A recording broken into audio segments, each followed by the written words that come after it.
Her son toasted her retirement, then joked about handling her estate. Margaret Ellison, retired librarian and widow, didn't laugh. Tyler grinned beside his wife, already planning her future like she wasn't in the room. By sunrise, her power of attorney would be revoked, her will erased, and their names gone. She'd spent years being organized, obedient, and overlooked. Now, she'd write the ending herself, and they'd never see it coming. Wait, before we go any further, I gotta ask, where are you watching from? Drop it in the comments and don't forget to subscribe. The laughter didn't quite reach Marge's side of the room. Paper lanterns swung lazily from the ceiling of the VFW hall, their soft glow flickering against the wrinkle-creased smiles of old co-workers, Sunday book club friends, and a few distant cousins she hadn't seen since her husband's funeral. The buffet table sagged under store-bought casseroles and lukewarm coffee, and a handmade banner stretched above the cake table read in glitter marker, "Happy Retirement, Marge, 42 years of stories." She smiled through it all, gracious and quiet, even as the voices around her blurred into background static. A part of her was still inside the library. Dust motes floating through morning sun, the crinkle of jackets peeled off in winter, kids whispering around the Nancy Drew shelf. And then came the toast. Tyler cleared his throat twice. He stood awkwardly behind the podium, one hand holding a sweating soda, the other shoved deep into the pocket of his jeans. Mom, he began, already glancing at his phone like the words might be hiding there. Congrats on hanging up your cardigan and finally joining the ranks of the retired. A polite chuckle rustled across the room like dry leaves. He kept going. Thanks for always reminding me to return my library books. I guess now I'll have to just keep paying the late fees. Marge pressed her hands together. She didn't smile. He ended quickly, lifting his glass. To Mom, don't worry. We'll handle her estate soon enough. Marge blinked. She hadn't misheard it. The crowd hadn't either, though the moment skimmed past with a few half-hearted laughs. Tyler had already turned back toward the cake table, slipping an arm around Shannon, who leaned in to whisper something behind her wine glass. They were smiling, not joking smiles, knowing smiles, practiced ones. Marge's fingers tightened around the stem of her glass. Cabernet trembled near the rim. She made her way through a dozen polite goodbyes, touches on her elbow, vague compliments, tissue-soft hugs, until she reached the door. The air outside bit through her cardigan. She stood by her car a full minute before getting in, the cold sobering her faster than the wine had. The drive home was quiet. Ohio fields half frozen in late March, streetlights casting yellow cones onto the blacktop. Her house greeted her with stillness. No music, no hum of TV, just the quiet tick of the hallway clock and the muffled creak of her joints as she walked straight to the study. The safe was behind a bookshelf. She knelt carefully, twisting the dial with the precision of someone who still knew exactly what numbers she'd chosen 30 years ago. Inside, a stack of old savings bonds, an envelope labeled "Tyler, if emergency," and her original will in a thick blue folder. She carried it to her desk. The lamp's light cast a yellow ring across the oak surface, illuminating her name at the top of the document, Margaret Rose Ellison. The pages smelled faintly of old paper and lavender. She always kept sachets in the desk drawers. Her hands didn't tremble as she flipped through the will, line by line. Tyler this, Tyler that, full executor rights, power of attorney, transfer of property. She had signed it 5 years ago, shortly after her first fall. Just in case, he'd said when he took her to the notary.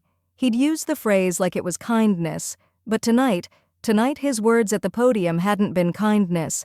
They had been a plan. She looked down at her own signature, tight, dignified cursive, and felt heat rise in her chest. Everything she had built, catalogued, preserved, was being turned into their future, not hers, not anymore. Outside, wind curled against the windows like a whisper. Inside, Marge opened her bottom drawer, pulled out her old stationery, and clicked the pen she hadn't touched in months. She spoke softly as she wrote the first words on a blank sheet. "Not if I handle it first." Marge didn't sleep that night. She sat at her desk long after the clock struck 2, the blue folder still open beside her now empty teacup. A single bulb glowed above, casting her shadow across the hardwood like a second version of herself, thinner, quieter, but just as burdened. She flipped through the will again, slower this time, not just reading the legalese but seeing it, the power she had handed over, the trust she had bundled into neat little clauses all in Tyler's name: executor, financial agent, health proxy. Each line, signed and notarized, was a silent surrender she hadn't realized she'd made. It had felt like practicality at the time. After her husband died, Tyler had started handling the bills. "To take stress off your plate," he'd said. She had nodded. Then it was scheduling her appointments, just to stay ahead of things. And then accessing her online banking. In case you ever forget the password. She had called it kindness, but kindness doesn't assume ownership. A brittle laugh escaped her throat, and she startled herself with the sound of it. She reached for a legal pad from the drawer, tore off the first few pages, and began a new list. Not assets, not titles, people. Names written in neat cursive, not family by blood, but those who had walked into her life without expecting anything in return. Mrs. Delgado, the neighbor who always left fresh tomatoes on her porch in July. Cynthia, the mail carrier who always brought her the large print book catalog, even after they stopped mailing it out. Jordan, the teen next door who had never missed a winter morning in 5 years, always shoveling her walk by sunrise, never asking, never lingering. And she'd given everything, to Tyler and Shannon. Shannon, with her fake sweet voice and veiled comments over lunch. "We should talk about what happens when things change." She'd said that last Thanksgiving, right after the pie was served. Marge remembered her fork pausing mid-air. They didn't see her. Not really. To them, she was a ledger to be cleared, a house to be flipped, jewelry to be appraised, a task, a transition. She stood, her knees creaking as she walked to the window and parted the curtain. Outside, the streetlight glowed amber over a fresh dusting of snow. And there he was, Jordan, head down, pushing a shovel with quiet rhythm. No camera, no parent watching from the porch. Just a kid being decent because it was who he was. Marge felt something shift in her chest, a quiet clarity. She walked back to the desk and opened the top drawer, the one with the post-its and stamps and every business card she ever deemed important. She pulled out a white one with gold lettering and a clean serif font. Grace Newhall, Esquire, Elder Planning, Estates and Trusts. She hadn't called Grace in over 3 years, but her hand didn't hesitate. She dialed the number, and after 2 rings, a tired but alert voice answered, "Newhall Law, this is Grace." "It's Marge Ellison," she said, steady as stone. "I need to rewrite my will." There was a pause on the other end, then a rustle of paper. "Of course. When were you thinking?" "Tonight," Marge said, looking again at the list of names beside the blue folder. "I'm rewriting everything tonight." The lobby smelled faintly of lemon polish and copier toner. A tiny bell above the door jingled as Marge stepped inside, her breath puffing white behind her. Morning snow clung to the edges of her boots, melting into dark puddles on the welcome mat. Grace Newhall looked up from her desk, eyes widening in recognition. "Marge Ellison," she said, rising. "I didn't think you meant literally tonight." Marge offered a small smile. She clutched the blue folder like a shield. "I didn't sleep. Let's not waste the morning." Grace led her into the back office, smaller than Marge remembered, filled with tall file cabinets and a space heater humming softly in the corner. A diploma from Case Western hung slightly crooked on the wall. They sat at a round table, not the desk. Grace had always believed big decisions needed neutral ground, even between friends. Marge slid the folder across the table. "This is the original." Grace opened it carefully, thumbing through each page. "Do you want to revise or redraft?" "I want every line reviewed," Marge said. "And most of it, removed." She tapped the second page with her index finger, leaving a faint smudge. "Start here. Power of attorney. Remove Tyler." Grace looked up. "You're sure?" "I've never been clearer in my life." There was no tremble in her voice, no bitterness either. just a quiet steel that settled deeper with every word. Grace uncapped a red pen and made the first cross out with a single deliberate line. The kind librarians are trained to recognize: final, unrevisable, permanent. Remove Shannon as successor proxy, Marge continued. Remove both of them as executors. Remove any direct inheritance clauses in their name. Grace paused. Do you want to name someone else as executor? Marge nodded. Your junior partner. The one with the soft voice. She was the only one in this office who didn't treat me like a fading photograph last time I came in. That would be Elise, Grace said. She wrote the name in firm block letters.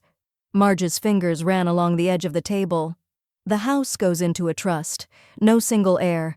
No sale without oversight. Access only for those I name, personally. Grace arched an eyebrow. You're essentially building a fortress. Good, Marge said. Then maybe the vultures will keep flying. She pulled a handwritten sheet from her purse, folded 3 times, the paper already soft at the corners. Grace unfolded it and scanned the names. None were Ellison's. No one would recognize them unless they had shoveled her driveway, brought her soup during the flu, or fixed her porch railing after the windstorm last spring. These people won't expect anything, Marge said, and that's exactly why they deserve something. Grace looked down at the list, then back up. We can begin restructuring the distribution today, but I'd advise one more layer of protection. I'm listening. A deterrent clause. If anyone tries to contest it, they're automatically disqualified from receiving anything. It doesn't always hold up, but it tends to scare off casual opportunists. Marge gave a single nod. Write it in, big letters. Grace leaned forward, pen in hand. Are you doing this out of anger, Marge? Marge smiled faintly. Number, I'm doing it out of math. I gave away pieces of myself for years. Time, patience, trust. What I'm doing now isn't revenge, it's recalibration. She stood slowly, back straight. I'd like a copy of everything once it's typed, and I want it notarized by end of week. Of course, Grace said, already gathering the pages into a new folder. You'll receive the draft by tomorrow. Elise and I will move fast. Marge reached the door, then paused. Add the clause, she said over her shoulder, voice even. If they challenge it, they lose everything. The roast chicken was already in the oven when Tyler's SUV pulled into the driveway. Marge watched from the kitchen window, wiping her hands on a folded dish towel. Shannon stepped out first, adjusting her sunglasses despite the overcast sky. Then Tyler followed, tapping his phone screen before tucking it into his coat. They didn't knock, just let themselves in, as they always had. Smells great in here, Mom, Tyler said, brushing a kiss against her cheek like muscle memory. Feels like Sunday dinner. Thought I'd make something you two used to like, Marge said, smiling without warmth. Sit, sit. The table was already set. Mismatched plates, cloth napkins, her good silverware retrieved from the sideboard for the first time in years. She poured wine, just one glass, for herself. Tyler noticed, but didn't ask. Shannon sat carefully, brushing imaginary crumbs from her seat. It's so good to see you looking well, she said. You had us worried after the party. I just needed rest, Marge said, folding her napkin slowly across her lap. Sometimes clarity comes from quiet. They nodded at that, like they understood, and Marge said nothing more. She passed the salad, spooned carrots onto plates, and let the silence thicken between bites. So, Tyler finally said, leaning back, we've been thinking. It might give you peace of mind knowing things are, being handled. Marge looked up, fork paused mid-air. Handled? Legally, financially, just smoothing out transitions, that kind of thing. She said. I didn't realize peace of mind was something that could be outsourced. Shannon gave a practiced laugh, too quick. Oh, Tyler, always wants a plan in place. You raised a real responsible one. Marge refilled her glass, still smiling. And the house, Shannon continued, casting a casual glance toward the living room. If and when things change, down the line, it might be due for a refresh. Paint. Some of the older fixtures updated. Maybe knock down that half wall by the stairs. Marge nodded politely as though discussing someone else's property. She reached under the table, inside the loose knit of her cardigan pocket, and thumbed the screen of her phone. The voice memo app began recording silently. "Well," she said gently, "renovation plans can wait for the right moment." Tyler took a long sip of water, then leaned forward. "I've been thinking it's time we helped you streamline things legally, consolidate documents, close out old accounts, that kind of thing." "I see," Marge said, her tone even. "To help me wrap things up?" He smiled. "Exactly." She dabbed the corner of her mouth with her napkin and tilted her head. "That's thoughtful." In truth, she wasn't listening to their words anymore. Only their patterns, the phrases they repeated, the rehearsed concern, the phrases dipped in sweetness, but sharpened with intent. She looked down at her plate, then slowly across the table. Her eyes landed on Tyler's hands, bigger than his father's had ever been, but never as steady. He used to be gentle once, careful. When did that change? When did his help start carrying invoices she never saw?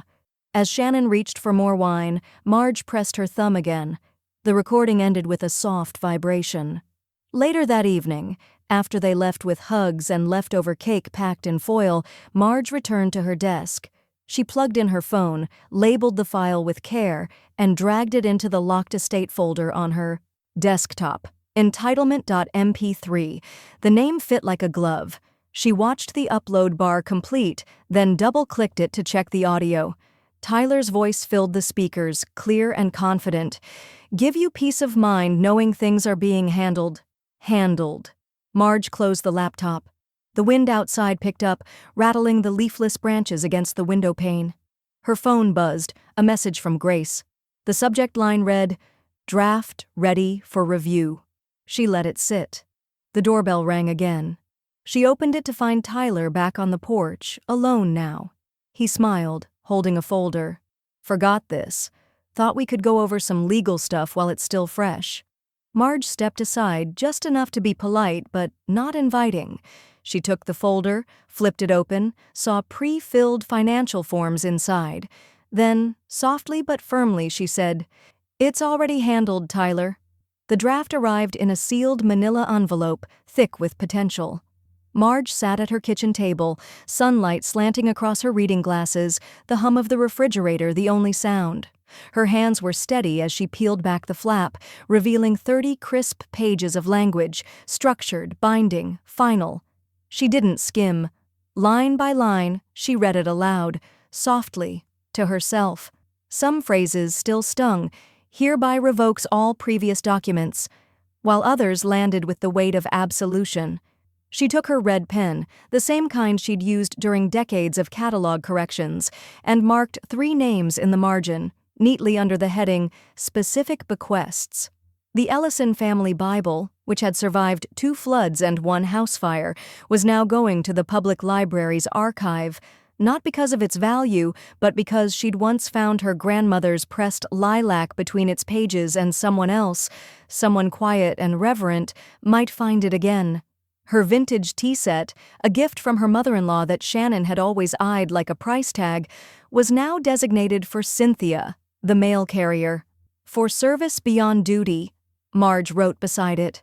The car, a modest but reliable sedan, would go to Lena, the part-time nursing aide who had driven Marge to the urgent care center during the Christmas Eve blizzard, when no one else had answered the phone. Marge paused. She removed her glasses, set them gently on the table, and opened the second envelope, the gift addendum. This one mattered most. She took a deep breath and penned a new line across the page. "In honor of Gerald Ellison, full scholarship, renewable for 4 years. To any local student pursuing a degree in mechanical engineering. Gerald had spent 42 years fixing machines no one else could understand and never once called himself smart. This was for him, for the bright, unnoticed ones like him, and it would never bear Tyler's name. The remaining assets, retirement funds, savings accounts, modest stock holdings, were now divided equally among 5 names. None of them blood, all of them earned. Jordan, Mrs. Delgado, Cynthia, Lena, and Carol, her high school best friend who had sent handwritten cards every birthday for the last 36 years. The list read like a whisper Marge had been holding in for too long. She printed a final copy and sealed it herself. Grace had already taken care of the legal notice. It would arrive to Tyler's address via certified mail, impersonal, cold, official. 2 days later, it did. Tyler opened it in the middle of his workday, in his corner office at the real estate firm, mid-laugh with a client on hold. He scanned the envelope, recognized the law firm, and assumed it was a routine update. He tore it open while sipping a protein shake. At first it looked benign. A notice of amendment, standard language, acknowledgement of receipt required, no itemized breakdown, no numbers. But something about the phrasing. It was all past tense. There was no longer a clause about him as executor, no mention of trustees he recognized. His stomach dropped. He picked up his phone. "Get me Gary," he barked to the receptionist. Now. Gary was his financial advisor, the man who had helped him plan for early retirement, a second home in Naples, and the future transfer of equity from his mother's estate, an estate he'd already quietly borrowed against through back-channel lines of credit. Gary called back within 10 minutes. "I pulled the registry," he said, voice tight. "It's changed, Tyler. Your name isn't anywhere. You're not trustee. You're not executor. You're not a listed beneficiary. In fact," Tyler gripped the edge of his desk, "she's moved it all into trust accounts under non-family entities. You don't even control distribution anymore." Tyler stood so suddenly his chair slammed into the bookshelf behind him. Wait, what do you mean I'm not on it? That has to be an error. She wouldn't do that without talking to me first, without consulting." Gary interrupted, measured and cool. "She did more than talk, Tyler. She erased you, entirely. If you want to contest it, I'll need a signed engagement letter, and frankly, you'll have a hard time making your case. She's already notarized everything, and there's a challenge clause. Contesting could lose you what little may remain." Tyler stared at the will summary in his hands. Then he screamed, sharp, furious, helpless. "She disinherited us!" It was just past 10 a.m. when the doorbell rang, 3 sharp chimes in quick succession. Marge looked up from her crossword, her pen still hovering over 17 across. "Pretend concern, 5 letters." She smirked. Outside the window, Tyler's SUV idled in the driveway. Shannon was already halfway up the front steps, clutching a leather tote like a dossier of grievances. Marge opened the door but didn't step aside. Tyler forced a smile. "Hey, Mom, thought we'd check in." "Unannounced?" she asked, arching a brow. "We were in the neighborhood," Shannon chirped. "Can we come in?" Marge paused just long enough to make them uncomfortable. Then she stepped back, wordless. They walked in like they owned the blueprint. Coats hung automatically on the rack, Tyler brushing snow from his shoulders, Shannon already heading toward the sunroom as if she still hosted Easter brunch here. Marge said nothing. She returned to her chair, turned her crossword face down, and waited. Tyler cleared his throat, pulling up the ottoman across from her. "Look, I'm going to be blunt, we got the documents." Shannon remained standing, hands clasped tight. "And we're a little concerned." "About what?" Marge asked evenly. Tyler's expression softened, almost rehearsed. "About you, Mom. Some of the changes you've made, legally, financially, they're surprising, abrupt. They don't really reflect how you've always operated." Shannon chimed in, voice saccharine. "We just want to make sure no one's putting ideas in your head." Marge folded her hands. "Ideas like autonomy, boundaries?" Shannon flushed but kept her smile. "You've always been sensible. It's just that, well, things seem out of character." Tyler leaned forward, voice low. "We're worried you're being influenced by outsiders, maybe neighbors, people with motives." Marge stared at him, deadpan. "Motives?" "I mean," he faltered, "they could be manipulating you. You're vulnerable right now." She tilted her head slightly. "Who, exactly? Jordan, who shovels my sidewalk before sunrise, or Lena, who stayed 2 hours past her shift to sit with me during my migraine?" Neither of them spoke. "Because if you're calling them predators, Marge continued, her voice calm but razor-sharp. "You're going to have to explain how kindness without expectation qualifies as manipulation, while repeated financial probing doesn't." Tyler opened his mouth, then closed it. Shannon exhaled through her nose. "You're not being fair." Marge stood slowly. "And you're not being subtle." She walked into the hallway and returned with a manila envelope, sealed and ready. "I figured this day would come," she said, handing it to Shannon. "This might help clarify expectations going forward." Shannon opened it, eyebrows knitting. Inside, a rental application for the guest house behind the property. Standard lease agreement, first and last month's rent due up front. "This is a lease?" Tyler asked, incredulous. "For the guest house. Since you two seem to be concerned with transitions, I figured I'd offer a proactive option."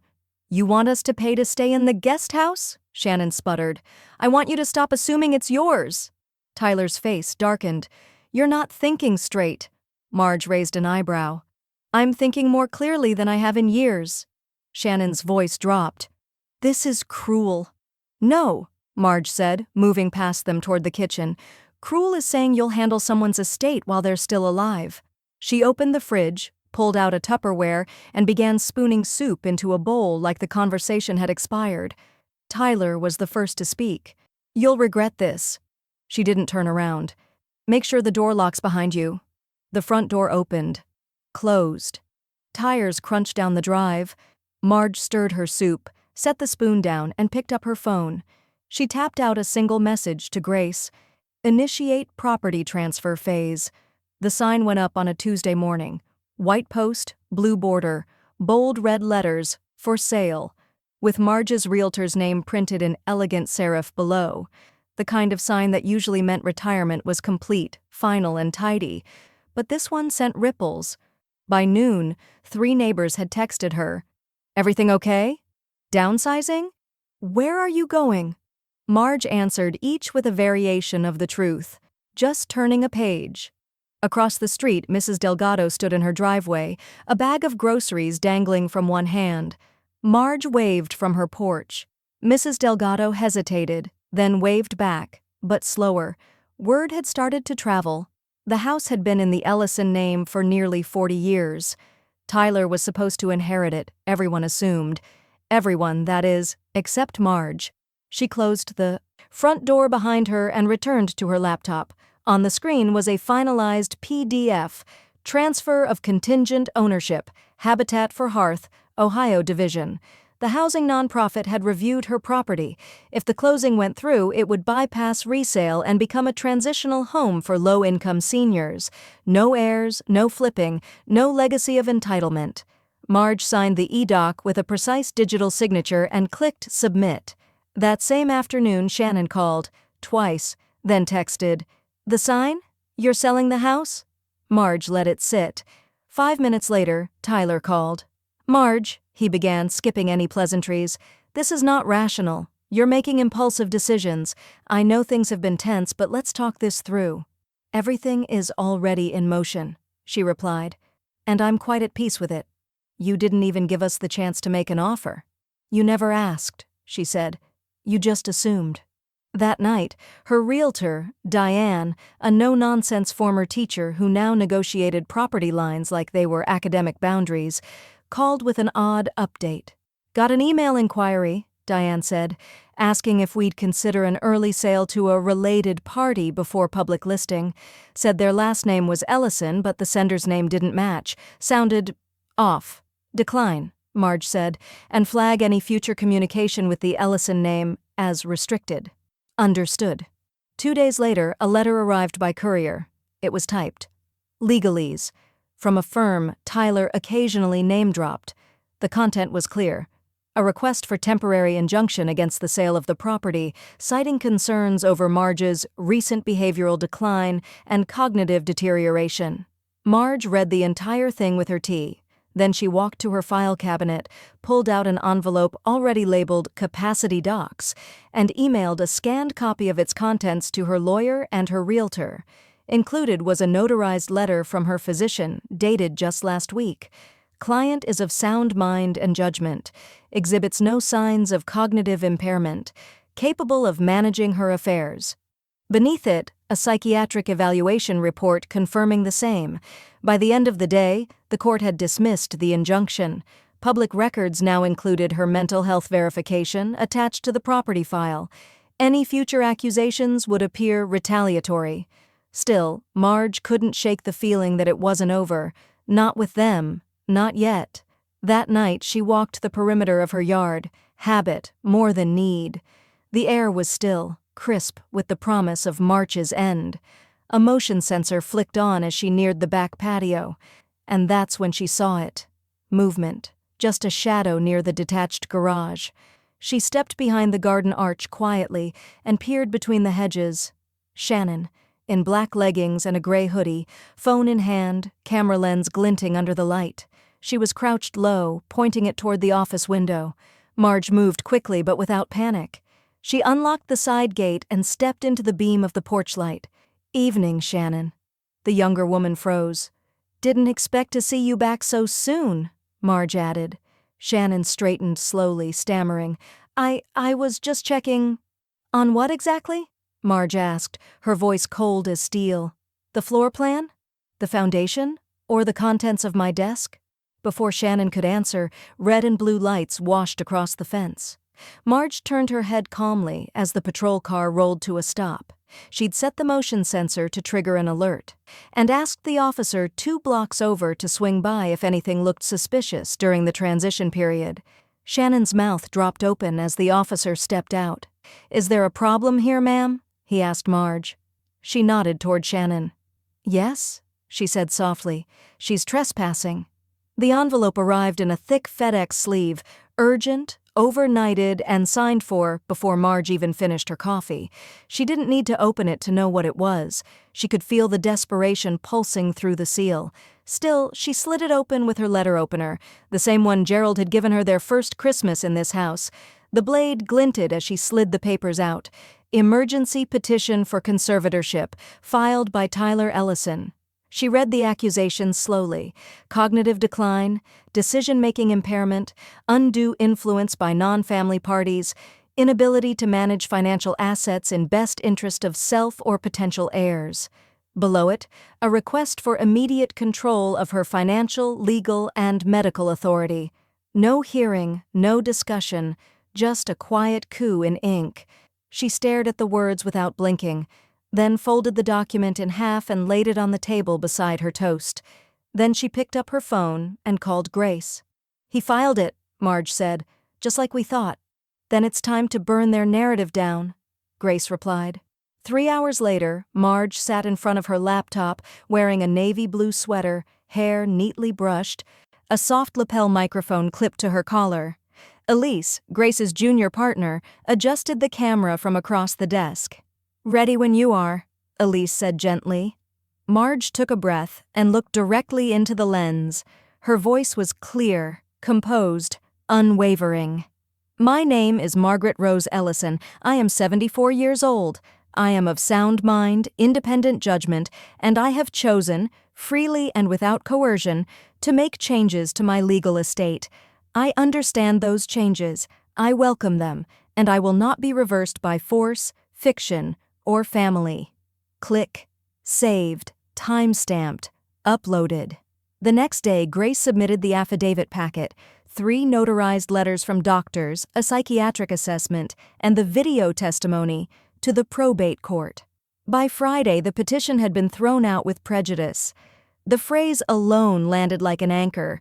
It meant Tyler couldn't file again under the same pretense. Grace forwarded the ruling with a subject line that read, "Court has ruled. Permanently." Marge smiled. It wasn't joy. It was closure, with teeth. That weekend, her phone buzzed with the kind of silence that follows a public reckoning. No texts, no calls. But she knew the noise was happening elsewhere. Behind doors, across phone lines, in lunchrooms and boardrooms where Tyler once name-dropped with ease. A family friend sent her a screenshot of a real estate networking forum. Tyler's name had been quietly blacklisted, too many whispered lawsuits, too much smoke. Investors hated instability, and Tyler was now its face. Marge, meanwhile, sat at her writing desk. The op-ed had been drafted weeks ago, but she waited until now to submit it. The paper, the Northridge Gazette, ran it online first, then in print the following Sunday. Don't Mistake Age for Absence, by Margaret Ellison. There is a certain kind of violence that smiles while it strips you of your agency. It dresses itself in care, calls itself concern, and operates in shadows just outside the bounds of legality. We call it elder care. Sometimes it's just elder control. I'm not confused. I'm not lost. I am not waiting to be managed. I am still here, still deciding, and I see you. By Monday, the editor had called to say the piece had received more comments than any opinion column that year. I think you struck a nerve, she said. That was the point, Marge replied. That afternoon, she walked the perimeter of her property one last time. The house was nearly packed, the final walkthrough scheduled, the closing just days away. As she stood near the lilac bush Gerald had planted, her phone buzzed. A text from Grace. Deed finalized. They have no legal hold left. Marge stared at the message, then tucked the phone into her coat pocket. The wind moved through the branches like an exhale. The morning of the closing, Marge didn't cry. She stood at the kitchen counter with one last cup of coffee, watching the steam rise in quiet spirals. Sunlight filtered through the lace curtains Gerald had insisted they keep. The house smelled of lemon oil, cardboard, and finality. When the moving truck pulled away and the new buyer, a retired social worker from Toledo, pulled into the driveway with a modest hybrid and a rescued golden retriever, Marge felt only one thing: release. 3 hours later, the wire transfer hit her foundation account. Ellison Quiet Futures Fund. The name had been Grace's idea. It would be used exclusively for elder housing assistance, financial literacy programs, and legal advocacy, especially for women. No branding, no press. Just structure, where there had once been assumption. By dusk, Marge had left Northridge. Her new condo was 90 miles away, tucked behind a bookstore and 2 blocks from a community garden. It had bay windows, polished hardwood, and a nameplate that read simply, Northwell Trust, Unit 3B. No forwarding address, no digital footprint, just the hum of new appliances and the privacy of a life reclaimed. Tyler didn't unravel all at once. It happened in beats, missed calls, bounced checks, delayed closings, whispers. His name began to disappear from internal client lists. His assistant resigned quietly. Gary, his financial advisor, cut ties after finding out Tyler had used speculative projections from a presumed inheritance as collateral on 3 bridge loans. It all came to a head in April. The IRS flagged his filings. The bank revoked his secondary line of credit. A real estate investor he'd been courting for a strip mall project pulled out just days before closing, citing unsettled personal liabilities. Then came the lawsuit from a developer he owed. It was the beginning of the end. One morning, he came home to find the locks changed on his own house. Shannon had filed the separation paperwork and moved into a condo with her sister. Her note was 2 lines. You gambled with ghosts. I'm done. He called Marge twice that night, then again, then left a voicemail. I know I screwed up. I was trying to protect what was ours. Can we please talk? No. Response. By summer, Tyler was renting a basement room in a ranch house near a highway exit. His friend Dave, a widower with no cable and a chronically barking terrier, offered him the spare room out of pity. Tyler accepted. His Audi was gone, repossessed. He started drinking, quietly at first, then visibly. His LinkedIn updates stopped. His business was removed from the Better Business Bureau registry, and the once proud Ellison name, etched on signs, embossed on pens, stitched into polo shirts, became just another thread in the fabric of regional failure. Marge knew all of it, of course. People told her things. The world liked sharing stories about those who'd once sat so high and fallen so publicly. But she never asked, she never gloated, she never smiled when people told her about the foreclosure auction. She just nodded and went back to trimming basil in the windowsill or folding brochures for the shelter's literacy drive. The letter arrived in late May. Plain envelope, handwritten return address. The script was shaky, uneven. She recognized it instantly. Inside, the letter was 5 paragraphs long. Apology, rationalization, desperation, all braided together in familiar tones. I made mistakes. I thought I was helping. I didn't understand what I was doing to you. Please let me explain. Please let me fix it. I'm not asking for money. I'm just asking for a conversation. Just tell me what I have to do. There was no address to reply to, just an email, just a final sentence. I'm still your son. Marge stared at the words for a long time. They pulsed with the old Tyler, the boy who'd cried when she dropped him off at kindergarten, who'd built forts in the backyard and called them kingdoms. But that boy had left years ago, and this man had tried to bury her choices under paperwork and power of attorney forms. She refolded the letter, slid it back into the envelope, and placed it in a drawer with no label. She didn't reply. She went for a walk instead, down the tree-lined street, past a little free library, toward the community garden where Carol was already pulling weeds in a sun hat. Marge waved. Carol waved back, smiling wide. The past had mailed itself, and Marge had returned it, unopened. The boxes could wait. Marge set her purse on the hall bench and turned a slow circle in the quiet of her new home. The condo smelled faintly of fresh varnish and eucalyptus, clean, unobtrusive, unfamiliar in the best way. No scent of lemon oil, no hint of Shannon's perfume trailing through hallways. Just air, still, and her own. She stood in the center of the living room, shoes still on, coat still buttoned, and took in the sharp corners of the bookshelf, the warm patch of sun slanting across the floorboards, the brass light fixture she'd picked herself from a catalog without asking anyone's opinion. It was quiet, not hollow, just honest. She moved through the rooms slowly, unpacking with ceremony instead of urgency. The tea canister went into the drawer nearest the kettle. The knitted throws she'd kept from Gerald's recliner were folded over the back of a reading chair, and in her bedroom, simple and spare, she hung a single-framed photo, the one of her and Gerald on their anniversary in Yellowstone, half laughing, half squinting against the wind. No family gallery wall, no mantle of posed holiday photos, just memory, selected with intention. That evening, she padded barefoot to the bay window and curled up on the cushioned bench. Outside, the street lamps blinked to life over a row of quiet townhouses. Across the street, someone was setting out wind chimes on a front porch. It was the first time in years she hadn't felt like she was being observed, by eyes, by judgment, by expectation. Just after noon the next day, Marge walked 2 blocks to Elm Street Haven, a converted Victorian now home to the women's shelter she'd read about in the local paper. She had emailed the director 2 weeks earlier and they'd arranged for a walkthrough. Inside, kids' laughter bounced off hardwood floors, volunteers in mismatched sweaters sorted donation bins.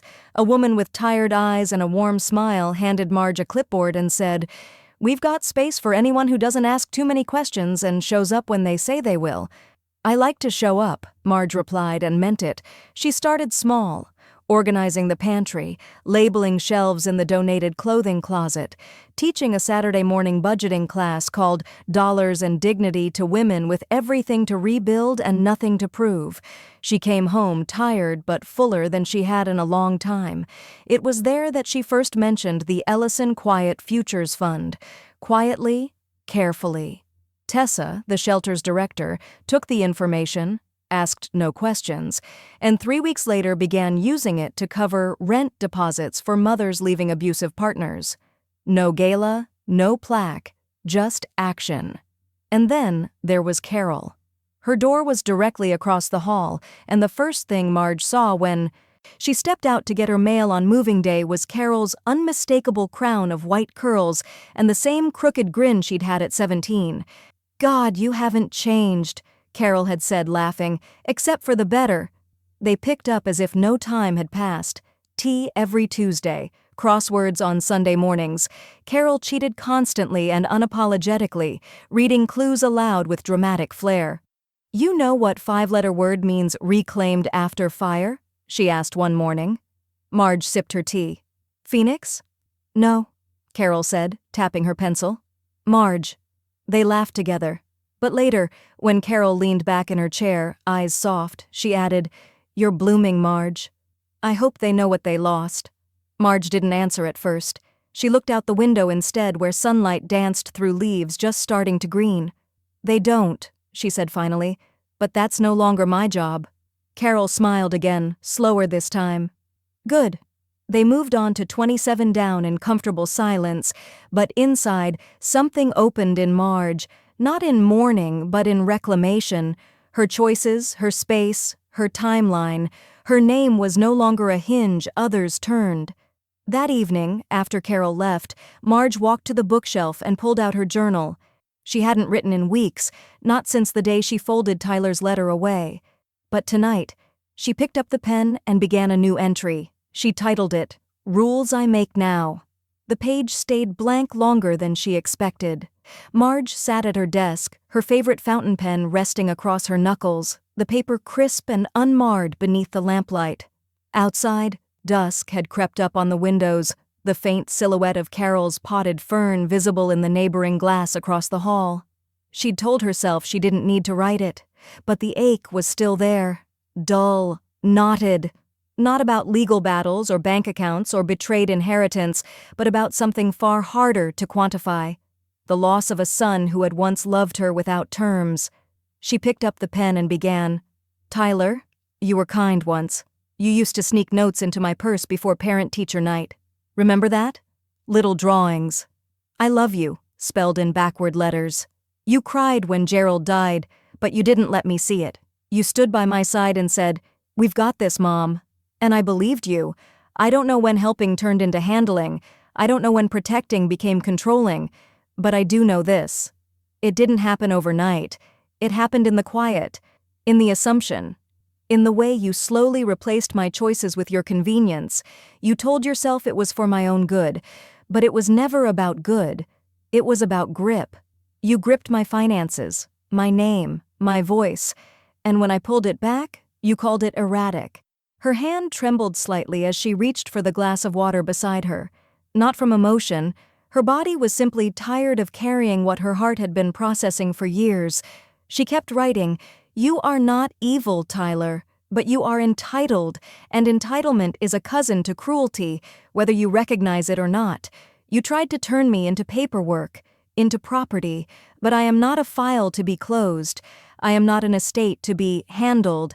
I am your mother. And you failed to love me without strings." She paused there, blinking at the words. Then she stared at the envelope she'd addressed earlier. Just his name, just a shell, waiting. Marge looked at it for a long time. The urge to send it, to purge it, tightened in her chest. But then a new thought came. Why give him more of me? She stood, slow and deliberate, and walked to the trash bin. She folded the letter in half, then again and again. The weight of it felt heavier than the paper warranted. Then she tore it down the spine. And again, and again. She didn't stop until the pieces were small enough to fit between her fingers, each one illegible, each one free. At the shelter that week, Marge spoke for the first time during an open circle. The topic was boundaries. Most of the younger women talked about exes, some talked about fathers. One woman, Maria, spoke of a daughter who'd tried to keep her from her own pension. When the group fell quiet, Tessa turned to Marge. "You don't have to share," she said gently. Marge shook her head. "Number I want to." She told them about power of attorney, about forced dependency disguised as love, about silence dressed up as safety, about a lifetime of being responsible and still being treated like a loose end to be tied up. One of the women, barely 20, baby on her hip, whispered, "I thought it was just me." Afterward, Tessa pulled Marge aside and asked if she'd ever consider writing something public. Marge smiled. "Already working on it." She titled the essay, "Love is Not Alone." She wrote about conditional affection, about generational control, about the myth that love comes with receipts. She submitted it anonymously at first. But when the editor emailed back saying the piece had struck a nerve, Marge gave permission to publish her full name. Let the record show, Margaret Rose Ellison did not go quietly. Later that night, she sat in the same window seat with a cup of lemon tea. Her journal lay open beside her, the page half filled. She wrote one more line under her list of new rules. No one gets to rewrite me again. The first time Marge saw her name in print, it wasn't on a legal form. It was in a folded copy of the Westfield Times, tucked between the grocery ads and obituaries. Carol had spotted the essay on page A6, below the fold, but bold enough. Love is Not Alone, by Margaret Rose Ellison. Someone at the senior center clipped it and posted it on the corkboard beside the bingo calendar. The administrator emailed Marge the next day and asked if she'd be willing to speak at their spring forum on elder rights and legacy planning. "I'm not a lawyer," Marge replied. "Exactly," the woman said. "You're the one they'll actually listen to." She agreed, cautiously. At the event, she wore a navy blouse and the locket Gerald had given her on their 30th anniversary. The room smelled faintly of peppermint and library carpet. A dozen seniors in folding chairs stared up at her with quiet expectation. Marge didn't prepare a speech, she just told them the truth. How paperwork can become a cage, how inheritance can become leverage, how love, real love, doesn't tally favors like invoices. She didn't cry, but others did. One man in the third row wiped his eyes with a checkered handkerchief after she spoke about being slowly erased in plain sight. When it was over, people lined up just to shake her hand. A few whispered their own stories: sons who withheld medicine, daughters who rerouted mail, siblings who siphoned bank accounts under the guise of just helping. "I thought I was imagining it," one woman said. "But hearing you, I know I'm not alone." Marge nodded. "You're not. And you're not invisible either." Back home, she kept her routine simple. Tea, shelter work, long walks. Every now and then a new email would appear. From other centers, local councils, even a couple of law students wanting to use her essay in a classroom discussion on ethical estate planning. But she answered only what felt necessary. She had spent too long giving pieces of herself away to people who hadn't earned them. One Saturday morning, Carol knocked on her door holding a phone like it was radioactive. "Don't shoot the messenger," she said, "but you might want to see this." Marge took the phone. The screen displayed an article from a regional real estate watchdog blog. Tyler's face, older and worn, was paired with the headline, "Former Ellison Group exec implicated in multi-property loan fraud scheme." Below the headline were paragraphs outlining how Tyler had allegedly misrepresented client collateral and filed backdated paperwork to secure high-interest bridge loans. Anonymous sources, ongoing investigation. Marge read it all without blinking. She handed the phone back to Carol. He was always playing with borrowed time. "You want me to print it out for your scrapbook?" Carol teased gently. Marge smiled, but shook her head. "Not my burden anymore."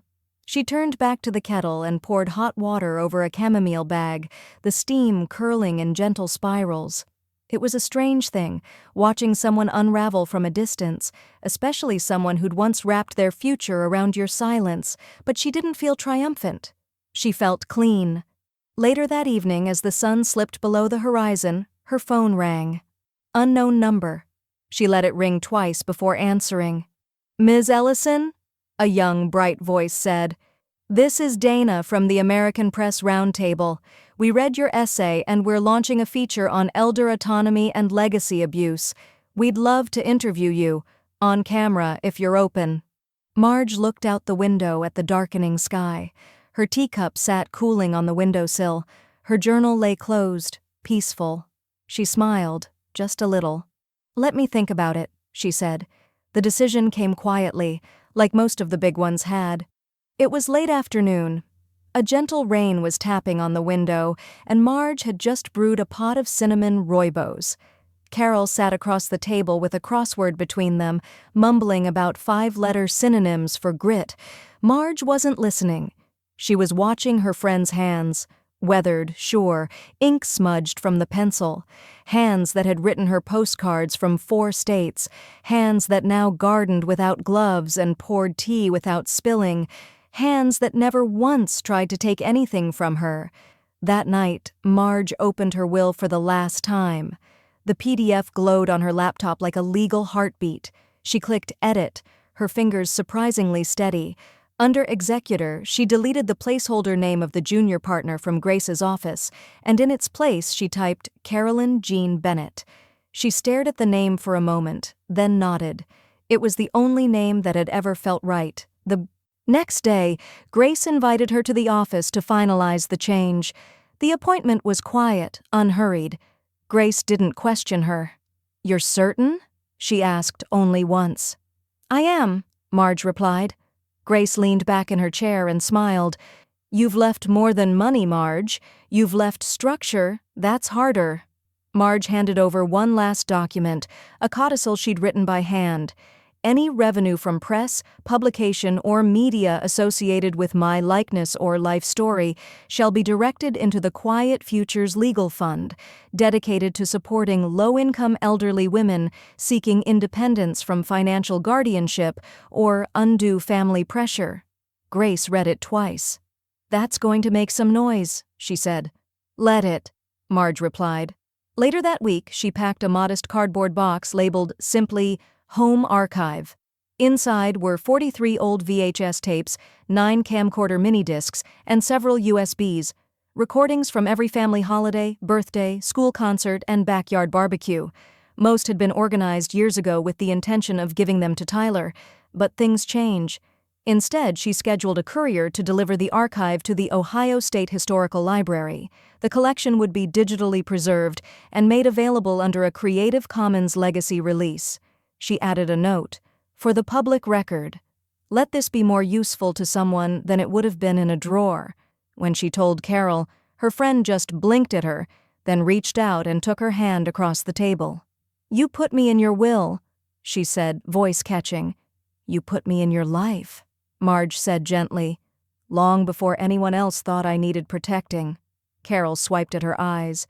"You trust me with all of this?" Marge nodded. "I trust you to see me."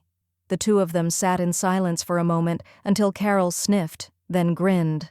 "God help me if I lose a single form. Grace will have me disbarred from friendship." Marge laughed, really laughed, and it filled the apartment like morning sun. Across town, in a dingy bar behind a shuttered strip mall, Tyler nursed a glass of whiskey and listened half-heartedly as an old colleague rambled about estate planning loopholes. "You know," the man said casually, "I heard your mom made her best friend the executor. One of those quiet legacy moves. She's like some local saint now. State Library even took her family videos. Big deal in community circles. Honestly, impressive." Tyler blinked, ice rattling in his glass. "What?" "Yeah. Didn't you see the post? Someone shared it on Nextdoor. Apparently the old tapes are already being digitized. Public access, educational license. Wild stuff?" Tyler didn't answer. He just stared at the wood grain of the bar, suddenly aware that the last thread connecting him to his mother wasn't just cut, it had been handed to history instead. The next morning he drove, 90 miles, no plan. Just a bitter hunch and her name still tucked in his GPS. When he arrived, the condo building was quiet, elegant. He walked to the intercom panel and scrolled until he found it. Northwell Trust, Unit 3B. He pressed the call button. No answer. He pressed again. A security guard stepped out of the vestibule. Stocky, polite, but firm. "Sir, do you live here?" Tyler shook his head. "I'm her son. I need to speak to her." The guard didn't flinch. "Ms. Ellison's visitor list doesn't include anyone by that name. If you'd like to leave a message." Tyler laughed, bitter. "She's really gonna bar her own son from seeing her?" The guard didn't answer. Tyler looked up toward the 3rd floor. No curtain twitched, no light changed, no silhouette watched. He was already too late. The security alert came at 6:42 a.m. Marge was already awake, standing barefoot in her kitchen, waiting for the kettle to boil. Her phone buzzed once, low, discreet. A push notification from the building's resident app. Parking level 1, motion alert. Unregistered visitor attempted entry at 6:31 a.m. Camera footage available. She tapped the alert, and the app opened to a still image from the garage entry feed. There he was, Tyler, hoodie up, eyes squinting at the camera like he could will it to blink first. The timestamp glowed in the corner, 6:31:9. Marge stared at it, unmoved. The The kettle clicked off behind her.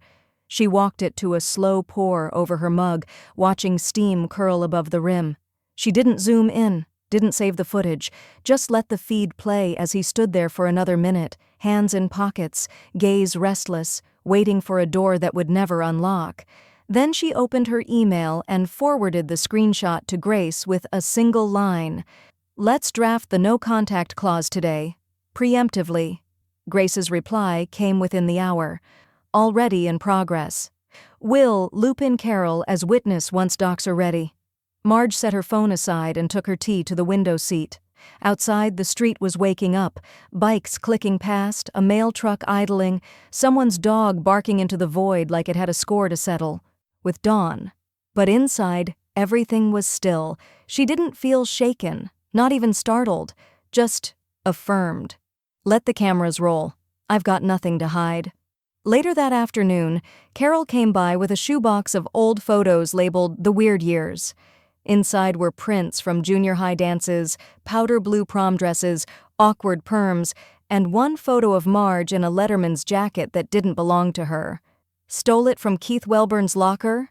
Carol said, chuckling. "You returned it like 2 weeks later and still made the honor roll." "I only stole things that didn't matter," Marge said, running a finger over the faded edges. "The real valuables, I let people walk off with." Carol's smile softened. "Not anymore." They moved to the couch and fell into an easy rhythm. Tea refills, lazy commentary on old classmates, laughter that shook loose memories untouched by shame. No one tried to own anyone else in these stories. There were no documents, no wills, just dances, stumbles, hand-scrawled notes passed under bleachers. The sun slanted across the living room, spilling gold over their knees. At one point, Marge leaned back and sighed. Not out of fatigue, but something quieter, a breath released without effort. "I used to think peace had to be quiet," she said, "but it's not. It's choosing what stays and what goes." Carol nodded. "It's knowing the door has a lock, and that you own the key." When the buzzer rang again at 5:14 p.m., they didn't flinch. It was just the courier, another envelope from Grace's office, hand-delivered. Carol opened it at Marge's request and scanned the pages inside. At the top, Contingency Protocol, Legal Shield, Ellison Clause. Carol whistled low. "You really thought of everything." "Not everything," Marge said. "Just enough to sleep." The packet outlined a pre-signed directive. If Tyler ever attempted litigation, the estate's assets would freeze automatically, and the Quiet Futures Fund would enter protective trust status, administered externally, with zero family access. It was airtight, ugly proofed, final. Carol looked up, eyes wide. "He won't even see a cent if he tries." Marge nodded.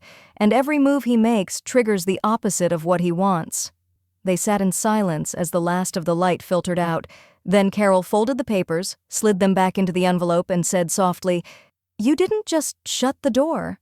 You sealed it in stone." Marge looked at her. "I had to." Carol reached out, squeezed her hand. "I'm glad you did." Outside, a car idled for a few minutes too long, then drove off without anyone exiting. Inside, the two women poured fresh tea, shared a small plate of butter cookies, and moved on to 9 down. But in Marge's drawer, next to the folded deed and the journal she now filled weekly, sat the newest addition to her estate binder. It was labeled in her handwriting, "If he comes back again." The table wasn't formal. That was the point. A simple cotton runner, a vase of tulips, 7 place settings, 1 extra for the ghost of every version of herself Marge had left behind. She lit no candles. She didn't need mood. The mood was already here. Carol arrived first, of course, carrying a casserole she'd refused to let Marge make. "You're not lifting a finger tonight," she'd declared, sweeping in like a pint-sized general. "This one's for you." Then came Tessa from the shelter in a denim jacket with a tray of hand-labeled teas. Elise and Grace from the firm, both bringing wine. Lena, the nurse who'd sat with Marge during that long migraine months ago, walked in quietly with lemon bars wrapped in wax paper. And finally Maria, the young woman from Open Circle who once whispered, "I thought it was just me." She brought her son, asleep in a carrier. Marge had set 6 chairs. That 7th one stayed empty. Not for drama, for memory. Dinner was warm and messy. Laughter floated up to the ceiling. Elise spilled wine. Tessa told a terrible joke about probate court. Someone played an old song on their phone and Lena started singing along off-key. Nobody corrected her.